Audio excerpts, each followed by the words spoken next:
a lesson from Lewis. The greater the good is, the more destructive it is when it goes wrong, when it's corrupted. It's the greatest goods, and compassion, like you said, is the core attribute of God. It's a great and glorious good, and therefore, when it's twisted and corrupted, it becomes a very, very great devil.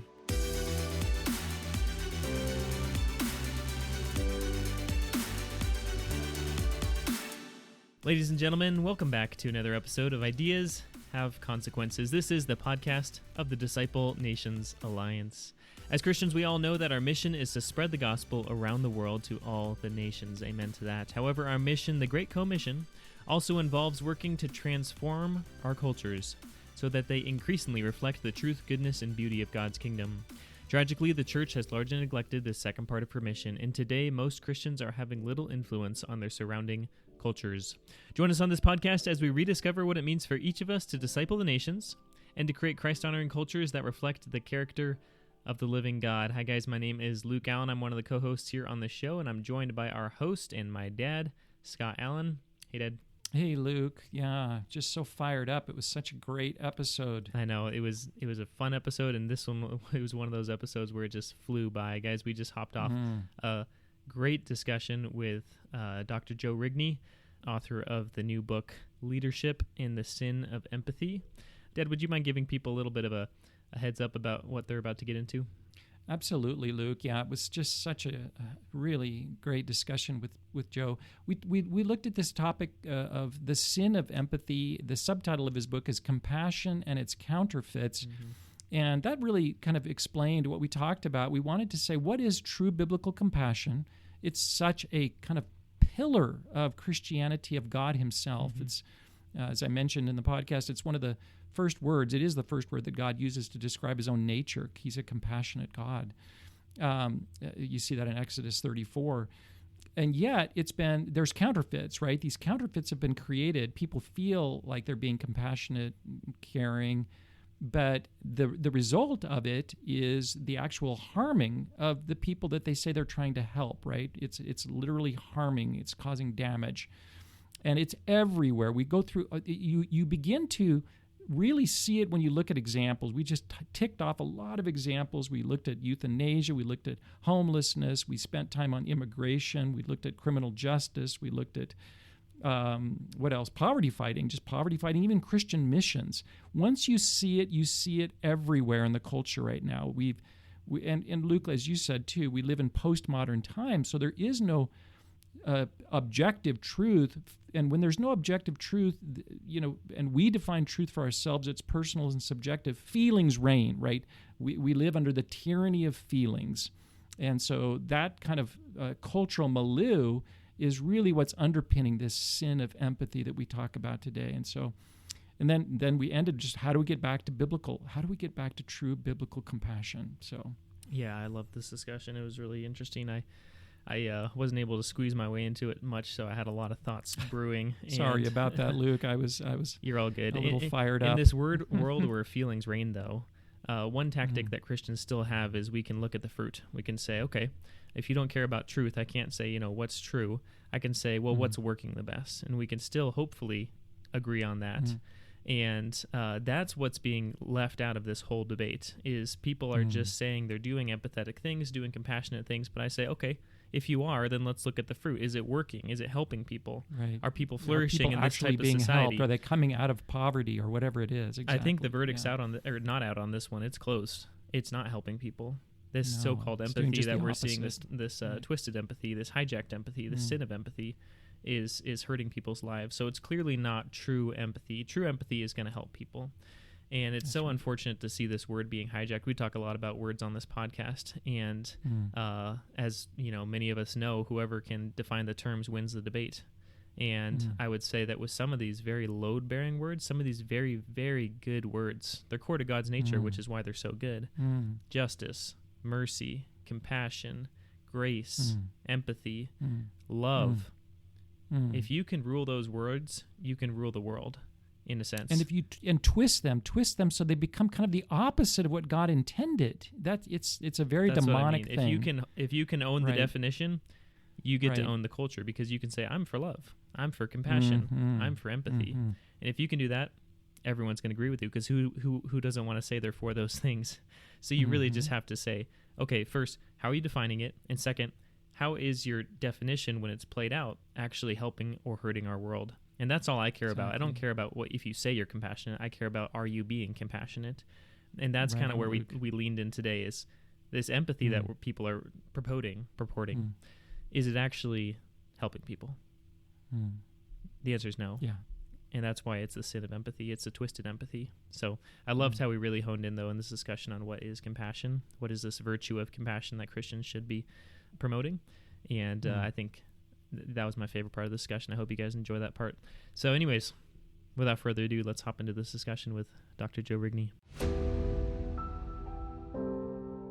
Well, we're so excited today to be having with us Joe Rigney. Joe Rigney serves as a fellow of theology at New St. Andrews College in Moscow, Idaho.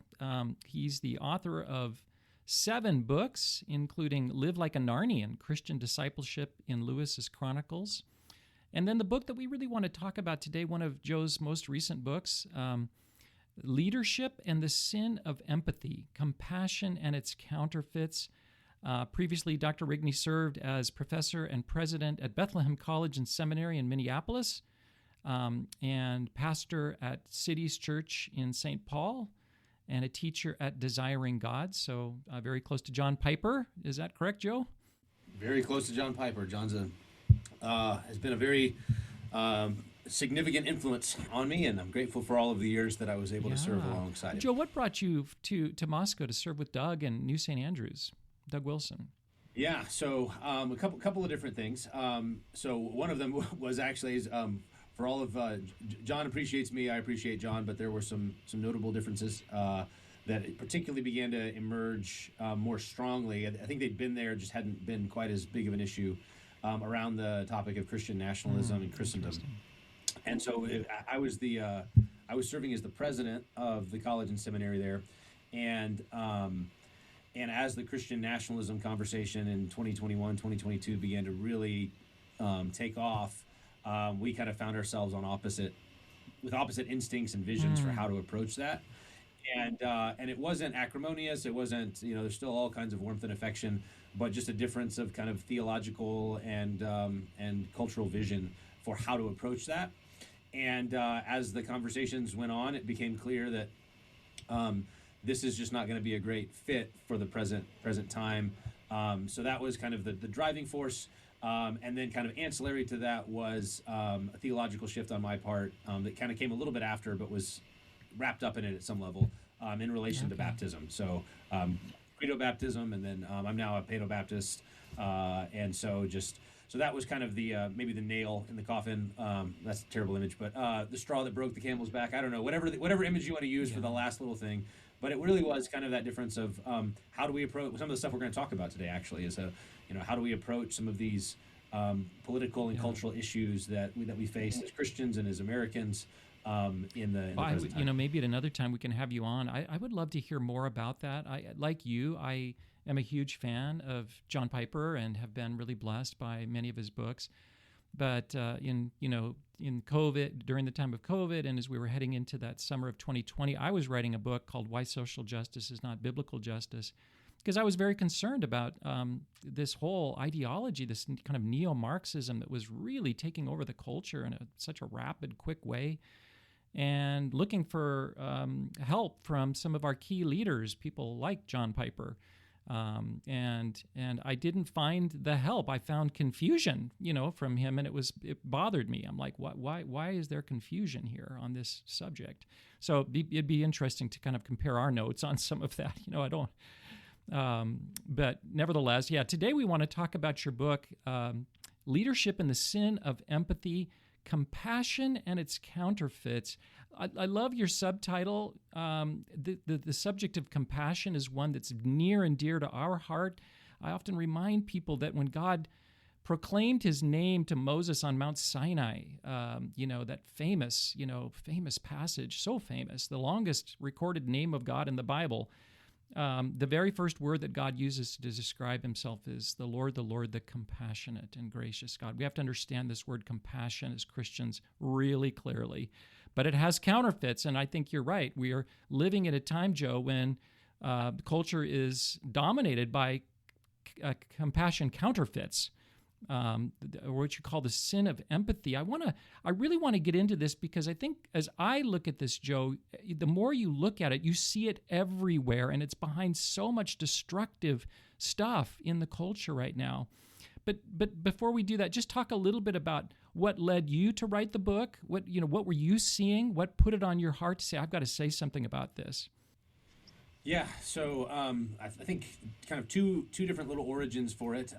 Sometime back in 2010 or 11, somewhere thereabouts, I read a book on leadership called A Failure of Nerve, Leadership in the Age of the Quick Fix by a Jewish rabbi named Edwin Friedman. He was a family counselor and not a Christian at all. And he died, I think, in 2007 or 2008. But this was his last book. And one of the things he talks about, and he was really addressing the kind of cultural anxiety, tensions that we experience and feel that that kind of pervades, from families to churches to communities to nations. Where's that coming from, and what's the problem? And one of the chapters he has is on the fallacy of empathy.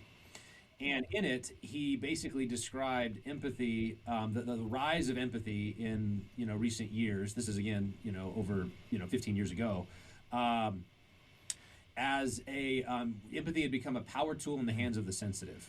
So rather than being kind of it had being elevated to a premier virtue, and was used. It was the way that the most immature and reactive members of a community basically set the agenda for communities, because everybody adapted to their immaturity rather than leaders actually leading and expecting the immature to kind of come along or not.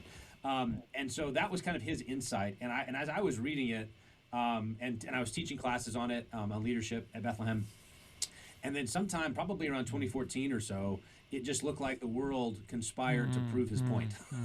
So it was clearly present. He was seeing it. But in kind of the wake of, I think, Ferguson and the Michael Brown situation, and the kind of the rise of what eventually became known as wokeness and that kind of social justice ideology, as that became more prominent, it was just evident everywhere. And I was just seeing it. And so that was one element. The second element that came in is about that time. You mentioned I wrote a book called Live Like a Narnian on the Chronicles. Because I wrote that book, I was asked to write a book on Lewis on the Christian life. And so as I'm reading, I was writing that in this time period as well.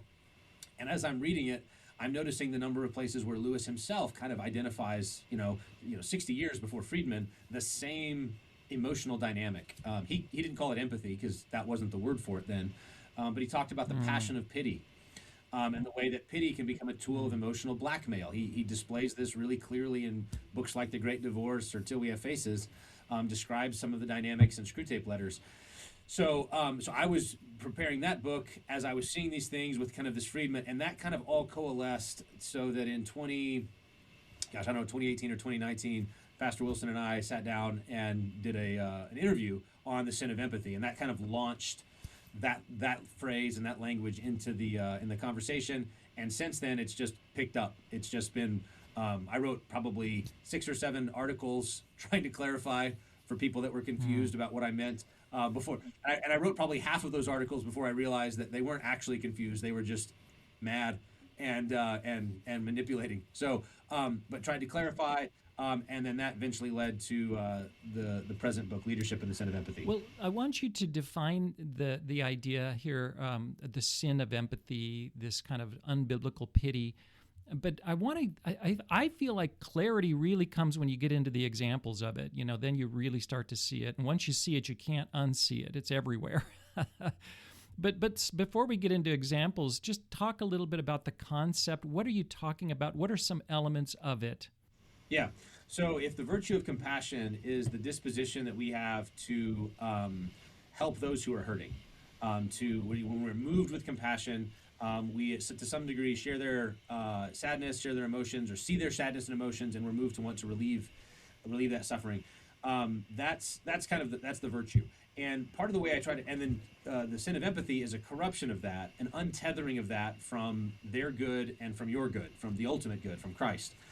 So the way the baseline illustration that really I think people immediately kind of it clicks is if someone's drowning in quicksand or in a river, and you're on the side and you see them, there's kind of three basic responses you could have. The first is you could turn around and walk the other way. And the word for that would be apathy. I don't care. It's a callousness. It's a heartlessness. We think about the parable of the Good Samaritan and the first two guys who walk by on the other side of the road, right? And so most Christians are like, well, we don't want to do that. Whatever we do, we don't want to do that. But it gets a little trickier because the other, another possible response would be to go the other direction, and you jump in with both feet with them. Okay, and that's what I mean by the sin of empathy, is when you become untethered from the shore, and you try to join them, share their emotions, share their suffering, share their sadness and pain and hurt to such a degree that you become unmoored, unanchored from the side. Whereas biblical compassion is going to join them. It's going to reach in. It's going to put one foot in there. It's going to grab them by the hand, but it's also going to be grab the side and grab a branch and embrace to be able to pull them out.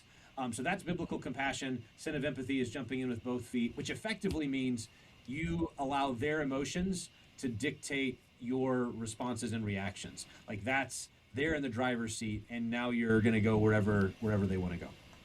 Mm-hmm. I behind that I hear just postmodernism. It's we don't know what truth is anymore. We don't know what the good is anymore. We don't know that we actually want to hold on to that branch while we're helping them. Right. And because of that, we kind of lose direction. So it's, are you right? Am I right? I don't know, but I'm just going to hop in here with you. Right. And it's so sad to see, because I was just refreshing myself on Abigail Schreier's, I think it was her last book, The Bad Therapy.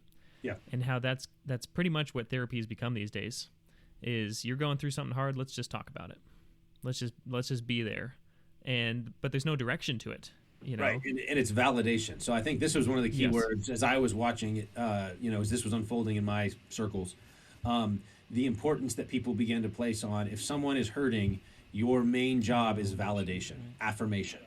And you say, well, does that mean you agree with everything they say? So if they're, saying all sorts of falsehoods, you just have to agree with them? And most times people would say no, but effectively it was yes. It was that in order to love someone, you have to affirm their feelings, validate their feelings. And the one thing you can't do is correct them. Yeah, that's blaming the victim. That's right. Mm-hmm. Right.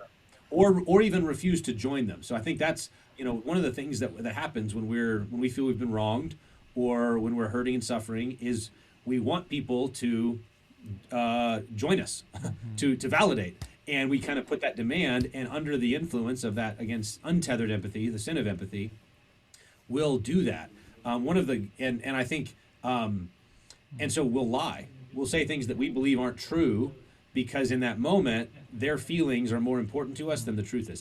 What you said about postmodernism and kind of, if one way to think about it is, it's relativistic. The sin of empathy is a relativistic compassion. It doesn't have standards. It takes as its launching point the feelings or the emotions and the suffering of the one who is the victim.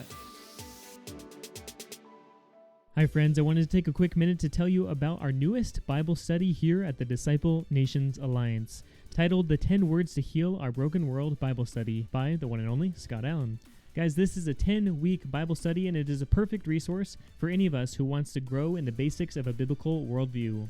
And one of the most basic levels of forming a distinctly biblical worldview is by making sure we are deeply grounded in our understanding of the definitions of the words we use, especially these 10 culture-forming words from the Bible. Open your Bibles with us to see the true meanings of words like truth, human, sex, marriage, freedom, authority, justice, faith, beauty, and love.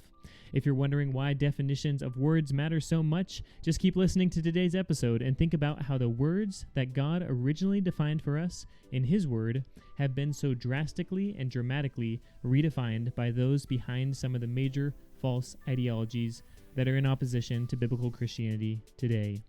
If Christians don't know how to define these words according to God's Word, then who's going to defend them against being redefined? So again, this is the Bible study for 10 Words to Heal Our Broken World. It is a 10-week course. It's out now in both hard copy, available on Amazon, and on our website as a free downloadable PDF. So make sure to grab your copy today by tapping the link down in the show notes. This is a great study to either take on your own at your own pace, or with your church Bible study group, small group, or any such group that you might be a part of. We really hope that this is a helpful resource for you. And now for a word from our good friends over at the Center for Biblical Unity. Injustice is all around us. It can leave us feeling helpless and in despair. Can one person really make a difference and push back against the darkness? At the Center for Biblical Unity, we're passionate about equipping Christians to tackle today's cultural challenges through a distinctly biblical worldview. That is why we are launching the Ambassadors for Biblical Justice cohort. This 9-month mentoring program will walk you through the vital and practical tools you need to make a real difference in your community. Maybe you're a mother of a special needs child who has a heart to reach out to other special needs children in your local church. Or maybe you're a pastor who wants to more effectively address poverty in your community. Or maybe you're a businessman who wants to connect the dots between your vocation and your worldview. Whoever you are, if you have a heart for justice and want to explore how it aligns with the historic Christian faith, this program is for you. We are now accepting applications for our inaugural 2026 cohort. You will be mentored by seasoned Christian leaders who will help you apply biblical principles to real-world issues of justice, poverty, and cultural renewal. For more information, please visit centerforbiblicalunity.com/ambassador. Come be a part of our effort to change the world one life at a time.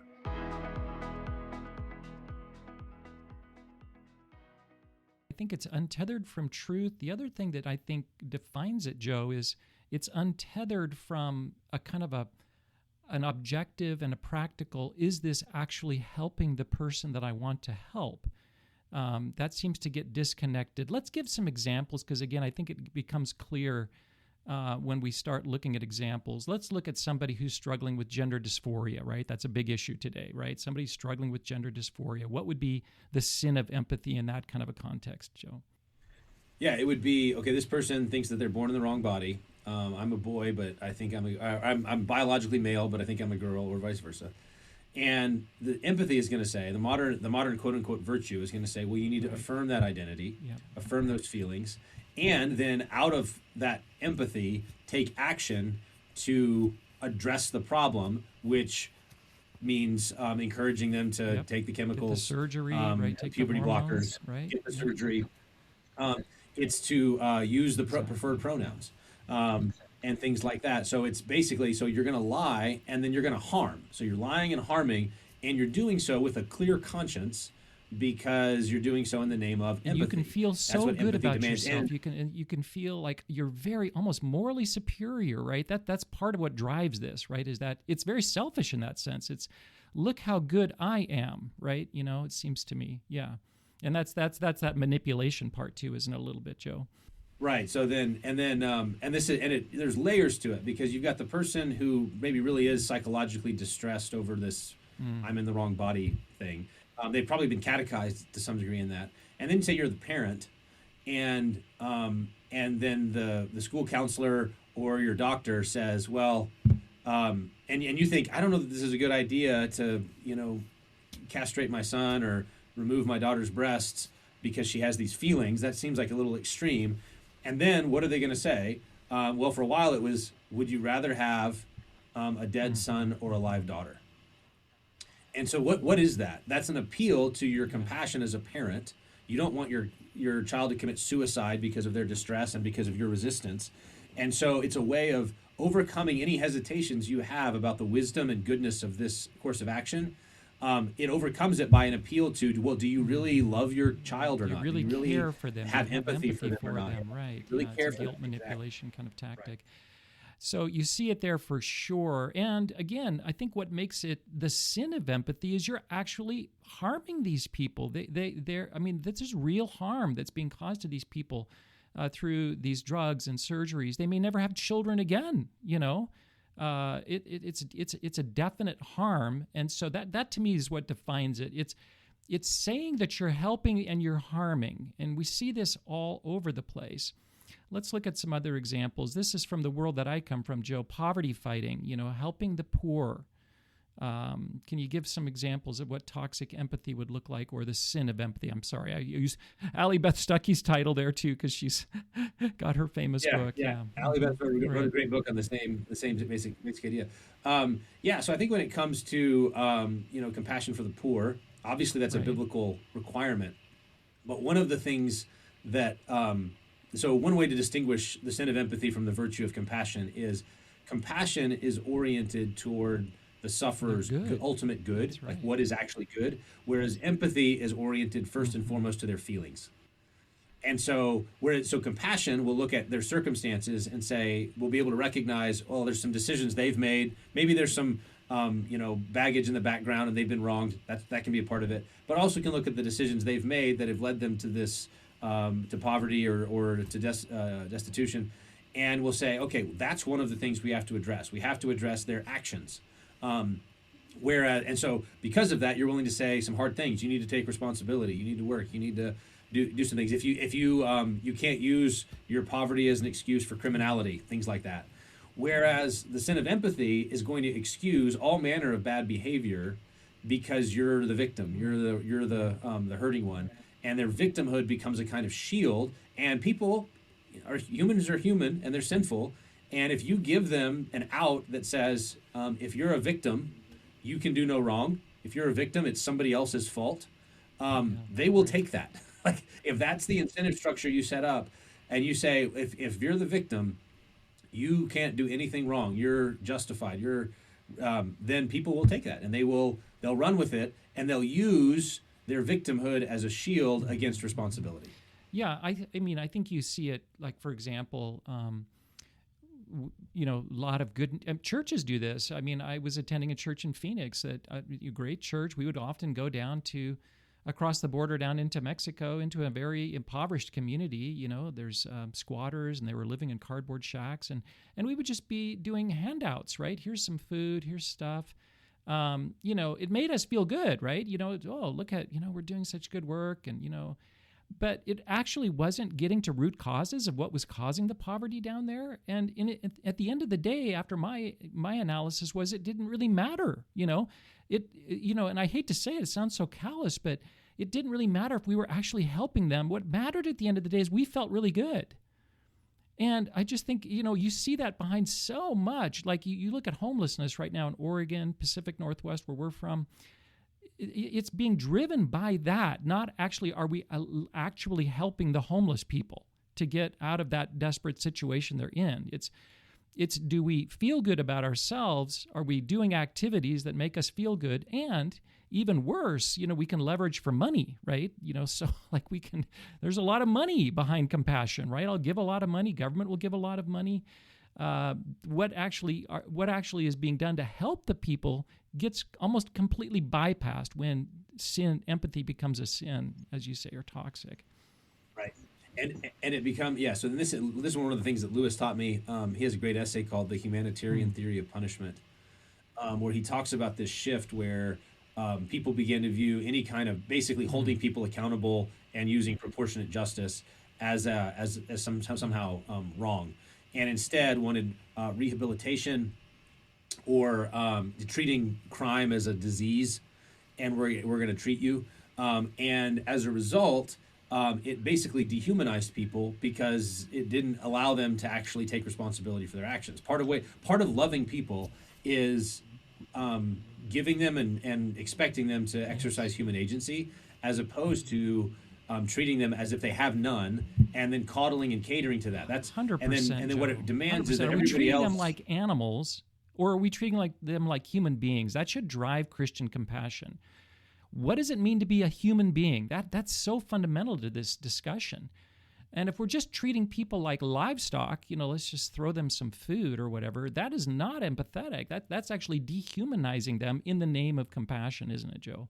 Right, and it's cheap and easy. I think this is one of the things that we saw kind of through the social justice is the kind of virtue signaling that went on. How do you show solidarity with oppressed minorities in America? Well, you put up a black flare, Black Lives Matter, the rainbow flag and things like that. These were all, and they actually do matter because they shape social opinion and they do communicate. Do you want to be with everybody or not with everybody? So they are potent, but they're cheap and easy ways of signaling I'm a good person. Because I support the right causes, as opposed to, well, but do your actions actually help? No, for sure. Not? You especially saw this in the whole woke social justice around the axis of the race element, kind of the critical race theory. We had to. There's a lot of issues, a lot of problems in the Black community. And if you really care. If you really want to see that community rise and become all that God wants it to be, believe me, just treating them like victims is the exact opposite of what's going to do that. You have to get down to what's really happening in this community, right? You've got to deal with hard actions and decisions and choices that are being made. But none of that was being done because that was, like you say, blaming the victim, and we just had to treat them, and you especially see this is where it becomes very toxic, right? In the criminal justice system, right? If they're Black, they're a victim just by virtue of that, okay? It doesn't matter what they've done. So consequently, you cannot incarcerate them. And if you do, you have to let them out. And we've seen this over and over again where these people that belonged, in prison because of their actions got let out and went ahead and committed crimes over and over again. So, right, it's the same thing we're talking about here. Yeah, I wrote an article after Irina Zarutska was killed in North Carolina last year. That basically was this: is that part of what killed her was empathy. That's exactly what killed her. It was empathy for DeCarlos Brown or whatever his name was that committed the crime, because he'd been in and out of jail and had been early released again and again by a criminal justice system that operated on the criminal is the victim, the criminal is the victim, the criminal is the victim of poverty or racism or whatever. And as a result, you put people back out in the street, and we see this, you see this in our normal criminal justice system. You see this in the immigration discussions, catch and release when it comes to illegal aliens and who are violent and then end up, there was another one last week where a young 18-year-old girl was killed, I think in Chicago, by an illegal alien who had been arrested by the Biden administration and then released back into the country. And so these sort of things, and England's had its own share of this with their rape scandals, where they've imported mass amounts of Muslim immigrants from Pakistan and Afghanistan and places like that, who groomed and abused and raped British girls, and with the knowledge of the police, because why did they do nothing about it for decades? They did nothing. Why? Well, they were afraid of being called racist. Because I think this is right. one we of the have to be empathetic and take pity on these poor immigrants, right? I mean, that's what's behind it, right?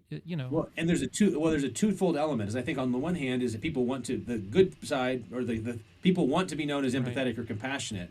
And then the flip side is the threat to your reputation. Are you going to be heartless, callous? Are you going to be racist? Are you going to, if you disagree, that's what gives the leverage with that for manipulation empathy purposes, right? We're going to call you a racist or call you, a homophobe or whatever it is. Exactly, right? Mm-hmm. Correct.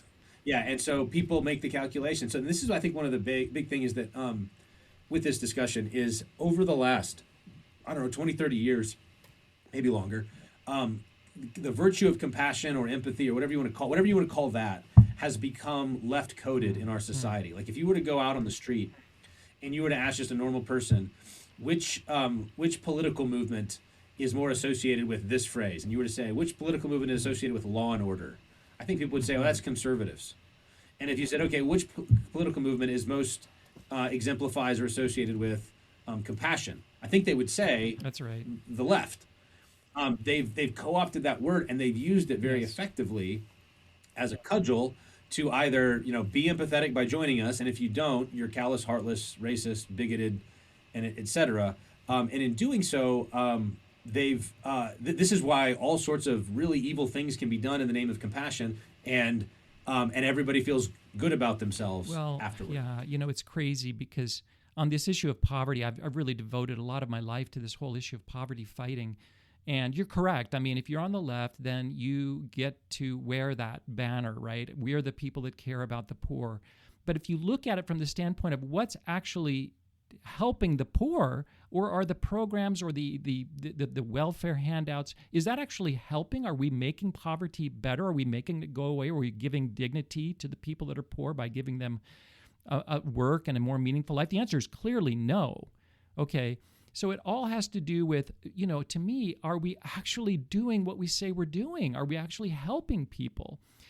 Let's come back to, just before we go on. Oh, I just wanted to give one more example, Joe, and then I want to come back to this one I just saw yesterday, and it was just one of the saddest things I've ever seen. You probably saw it too. This poor young lady in Spain. Yeah, you saw that, right? She was euthanized by the government of Spain, young, because she was raped many times by an illegal immigrant into Spain, and she went into a deep, dark depression, and she wanted to kill herself, and the government facilitated that yesterday. Oh, right. In the name of compassion. It's exactly this, isn't it, Joe? Right, exactly. And you can just see how they stack up, right? Like, why do we admit all these illegal immigrants? We do it in the name of compassion. Why do we not punish them when they commit crimes in the name of compassion? You're right. It stacks up. Now you have now you have a real victim, a woman who's been abused. And so what do we do for her? We're going to show her compassion. What does that mean? We're going to execute her. Oh. What?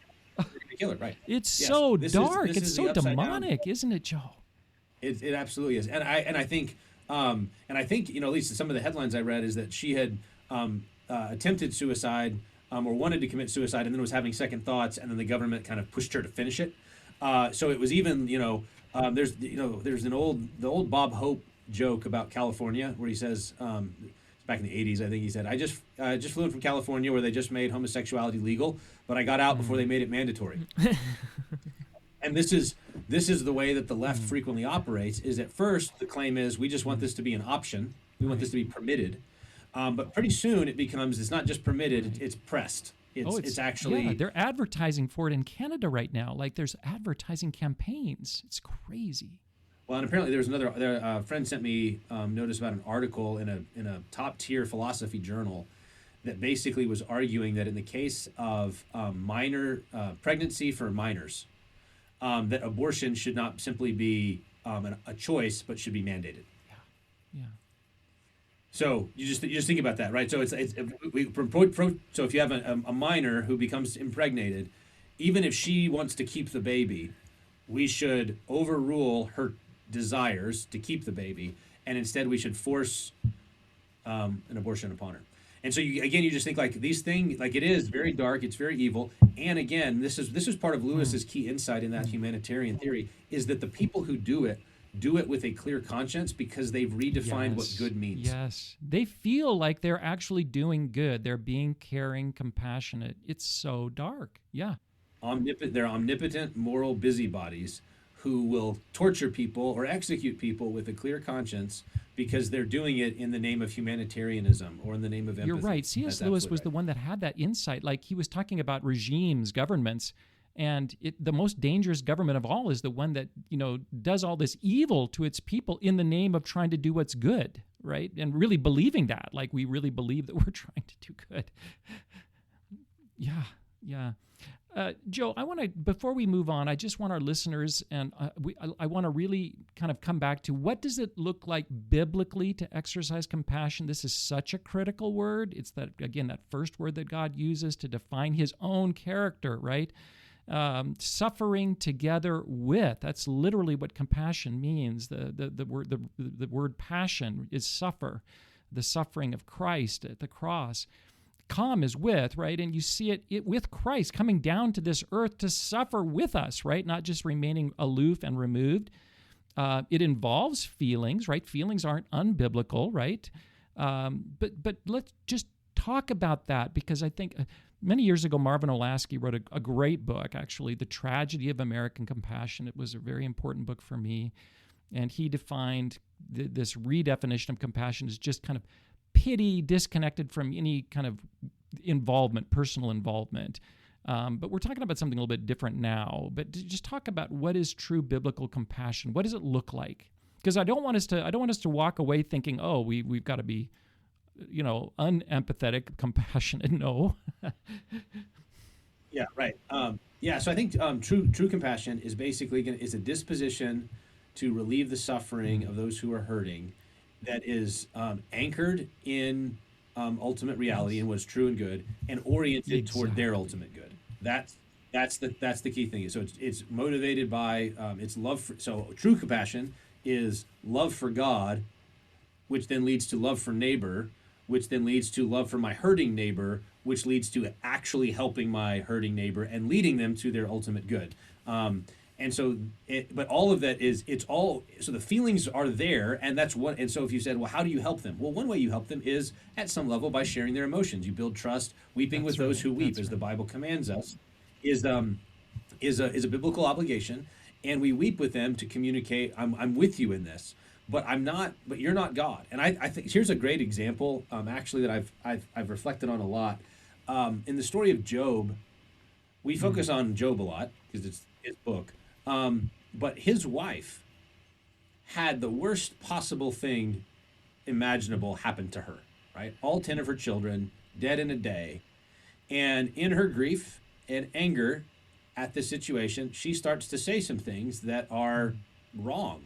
She comes to Job and says, you still hold fast your integrity, curse God and die. And so you look at that situation, and I can imagine many evangelical counselors and pastors looking at Job in that moment and saying, hey, look, your wife is hurting. She's sad, understandably so. She's had this great evil thing happen to her. Why don't you just join her in that sorrow a little bit? Why don't you just affirm and validate that feeling that she has, right? Like that would be the counsel to Job. And instead what Job says is, you're speaking foolishly. So, and it's not that he's heartless in that moment. Like he's in sackcloth, ashes, head covered, right? He's torn his clothes. He's in the grief and with her, right? They're both grieving. Her grief has led her to sin by cursing God and demanding that Job do the same. And Job says, I can't go that far. I can't follow you into that lie. Shall we receive good from the Lord and not evil? Lord gives, Lord takes away. Blessed be the name of the Lord. So Job's tetheredness to God means I'm not going to follow my wife through her grief into sin. I'll go with her into grief. I'll weep with those who weep. We'll weep together over the loss of our children and wonder, why did God do this? But what we won't do is shake our fist or give him the middle finger. And that, I think, is biblical compassion. So people could look at that and say, Job, that's pretty callous, don't you think, to say to a grieving mother, you're speaking foolishly?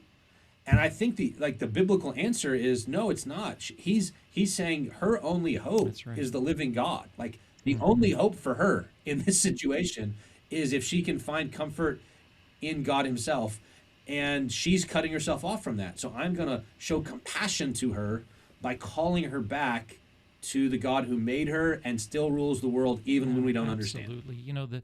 I think a hallmark of true biblical compassion is that while feelings are a part of it, it's driven by, again, what is best for that person. And sometimes that's going to be hard truths, right? This kind of tough love they need, and for their own good. I think of that book, again, Tragedy of American Compassion. Olasky goes back to the colonial era in the United States. And there were people that were living in poverty then too, right? Destitution, and they didn't have food. And he looked at how the church in that time responded to those people. And one of the things that they did is they didn't just do handouts, right? It was first of all, it was very local. It was very personal. So it wasn't at a distance. It wasn't bureaucratic. And they really tried to say, what's going on here? Are they not willing to work? Are they an alcoholic? And so in order to get at these things, they would do things like, we've got a big wood pile here, and if you spend half the day splitting the wood, we will help you. We will really help you. Again, there's dignity with work. Okay, that's biblical. And it's a test. Are they really willing to do the things that they need to do in order to get out of that poverty, or are they just going to try to manipulate people's feelings and remain in that destitute state? So, they exercise what I would call biblical compassion, right? We really want to help you. We want you to be all that God wants you to be and not sitting in your urine and your poverty there in the corner. We want to help you become what God wants you to be, but that may involve some tough love here, right? So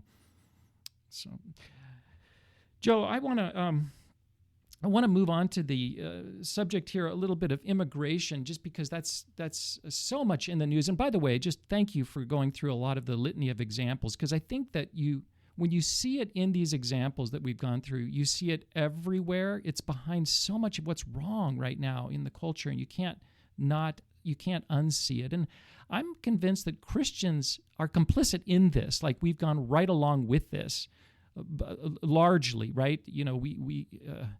I sometimes even think about this in the context of missions.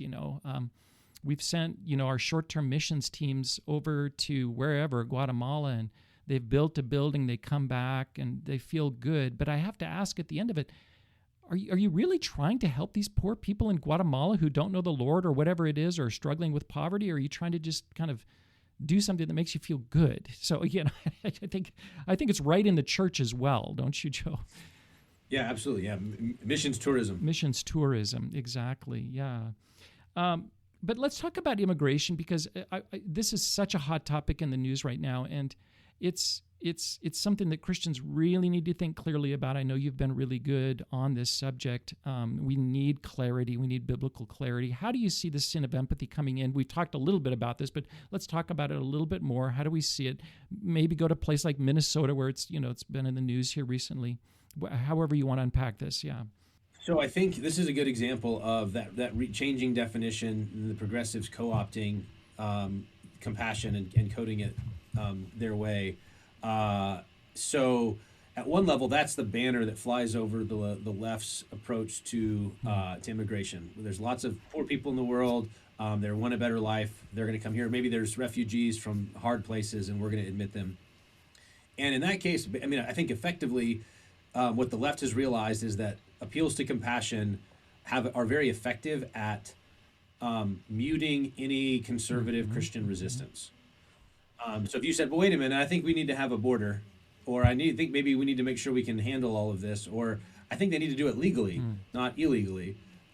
They say, well, are you compassionate or not? Are you heartless or not? And so they use it as a way, again, Christians want to be known as compassionate people because Jesus told us to be compassionate, let our light shine before men. And they've used our reputations as a kind of steering wheel to keep us from resisting it. What we have to actually recognize is that the appeal to compassion on behalf of the left is actually a mask for their true motives, which is this is a power play that's designed to reshape the American people through mass immigration. Because it's their path to permanent political power. This is what's happening in Minnesota is importing. If we can't persuade normal Americans of our vision of what is good, the transing the kids and the abortions on demands and the rampant criminality, Americans get fed up with this. Well, let's get some new Americans. Let's get some paperwork Americans. And if they don't have paperwork, if they're undocumented, well, just let them stay long enough, and eventually we'll give them amnesty. And so that's the actual motive. And compassion is a kind of thin veneer that's designed to mute Christian resistance to this rampant lawlessness. So at a base level, I actually think when I look at the immigration issue, I think the Trump administration currently is actually being incredibly compassionate as it pertains to immigration, and they're compassionate to immigrants. The idea that people who would come here illegally and they need to go back, they need to be deported. And so the Trump administration says, okay, if you self-deport, we'll buy your plane ticket and give you $1,000. Like, that's out of the public treasury. We'll take American tax dollars and we'll give them to you. We'll just give it away. You broke the law and we're going to give it. Like, that's not strict justice. Strict justice would be... that's called, what is it? That's mercy. What's the word for it? Yeah, mercy is getting something that you don't deserve. You deserve the opposite. Right? You don't deserve $1,000. You deserve to go to jail, or you deserve to be deported in handcuffs. And instead we're saying, hey, we want to do this the easy way, not the hard way. And so we're going to show mercy and compassion by incentivizing you to do the right thing. And so I think that's an incredibly compassionate way to encourage self-deportations, which is necessary after 4 years of the Biden administration just throwing the border open and saying, hey, y'all come, and actively flying people from other countries and giving them temporary refugee status, temporary protected status, because, and this is a good example, by abusing the refugee system, which I think is I think it's fine to have a refugee category. I wonder about the wisdom of importing refugees from across the world to America as opposed to a country that's closer, so that where they can be saved, and then they can go back to their homes, right? That should be if they're refugees, that would be the goal, is not permanent exile, but temporary displacement to then return them to their place. But notwithstanding of having that, but then to abuse it as a way of saying, okay, we're going to give lots of people this temporary protected status. It's called temporary, but we're doing so under the assumption that if somebody tries to enforce the temporary and send them back, remove the status and send them home, what will people yell? You're not being empathetic. You're being callous. You're being heartless. And that will be an effective way to overcome the political will that American people have to deport people who shouldn't be here. No, that's right. It's actually tragic what's been done to the refugee resettlement system, because there are real refugees whose lives really are under threat in a very dangerous way. But it's been corrupted, in order, like you say, to bring as many people in as possible, and they can do it under this. So it's been wrecked our whole immigration system has been wrecked. You're right, for this purpose.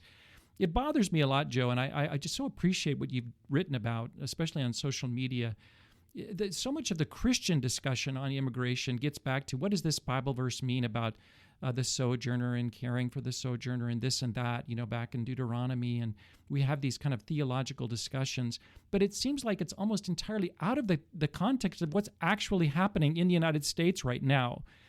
This actually just came up with John Piper, and he kind of quoted one of these verses about care for the sojourner with no context. What's that? Yes, with no context. And I wrote back and I said, well, listen, we can have a great discussion about what these verses actually mean, but it has to be in light of the fact that, in the last administration, between 10 and 25 million, illegals were ushered in by government, by taxpayer expense into the country, moved around, given welfare benefits, right? I mean, that has to be a part of this discussion, right? The question is why? Why did they do that, right? That just happened. It's the biggest influx of immigrants in the nation's history. Why? I agree with you, Joe. I think it's becoming quite clear why that's happening, now. So... Yeah, I think at one level, so my read on the political motives is, for years, as the left as both parties effectively allowed a pretty steady trickle or stream of illegal immigrants into the country. The border wasn't closed and people were coming in. As long as the possibility of comprehensive immigration reform, which always included a path to amnesty, path to citizenship for those illegals, I think the left was content to do it slowly. When Trump came on the scene and that was foreclosed, because now there's no way that conservatives are going to go for an amnesty deal at all in exchange for border enforcement. And Trump said, no, we're just going to have a wall. We're going to put up a border. We're going to just do it. We're going to shut the thing down. I think the left realized after Trump won and the Trump 45 that, look, there's no reason to play games anymore. Let's just throw the floodgates open and flood the system.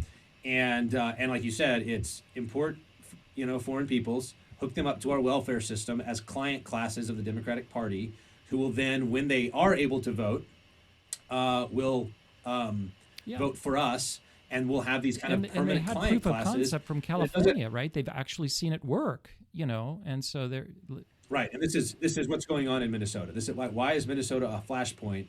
When the Somali fraud was exposed as essentially Democratic politicians funneling money to Somalis to send back to Somalia in exchange for the support of the Somali community in American political elections, it was like this was going to just sort of expose the whole game. And so that's when they dialed up the opposition to Border Patrol and ICE enforcement in Minnesota, and you had these clashes that resulted in people dying because it was a threat to the left's path to political power. It's also why they oppose voter ID and things like that, because you need to have flexible elections where people can vouch for other people and say, no, this person's here and lives in this district and they can vote and cast their ballot. In Minnesota, it's just an amazing thing to think that this is how it works. But if you live in a district, you can show up on the day of an election and you can show proof of your residency. I live here. Here's my utility bill. And you can bring 8 people who have no proof that they live there, and you can vouch for them so that they can cast ballots in that election. Okay, it's a crazy thing that we allow that to be the way. And then so it's like you have that kind of lax voting laws Same with thing here in Oregon. It's exactly the same yeah, thing here in Oregon. government bloat, a big slush fund to pay off client classes, and then import a new client class. That's what's actually going. Compassion is simply the label that gets used over it as rationalization and a way to mute Christian and conservative resistance to that great fraud. Right. Evil. What's behind it, what's driving it is power, but it's they weaponize empathy, compassion, right, for the immigrant, and it's not. I think about these poor immigrants. It's such a dangerous journey for so many of them, and you hear about how many of these, especially young women, are being raped and harmed. This is not compassionate in any way, not to mention the fact that a lot of these people that are coming across are criminals and are killing and harming Americans as well. So it's really true, Joe. This is just it's a horror. It's a very dark thing when something so deeply biblical like compassion gets used as a label or as a justification for something that's very dark, isn't it? Absolutely. It's the devil always wants to take good things and corrupt them. And the greater the good. This is a lesson from Lewis. Maybe it's a good way to kind of put that banner over it. But the greater the good is, the more destructive it is when it goes wrong, when it's corrupted, really right? It's the greatest goods, and compassion, like you said, is the core attribute of God. It's a great and glorious good, and therefore, when it's twisted and corrupted, it becomes a very, very great devil. So I think the conclusion here is for us Christians, people of God, we need to fight hard for true compassion and fight against this use of it, this false use of it for ulterior motives that are very dark. We have to defend the truth, right? It's not just enough to call out the bad. We've got to defend what's good here. So, Joe, thank you so much for all that you're doing in that battle. You're doing a ton, and I know that those of us who follow you are so grateful that your voice is out there, and just really appreciate you taking time to be with us today. My pleasure. Thanks for having me, guys. Yeah. God bless you, Joe. Take care.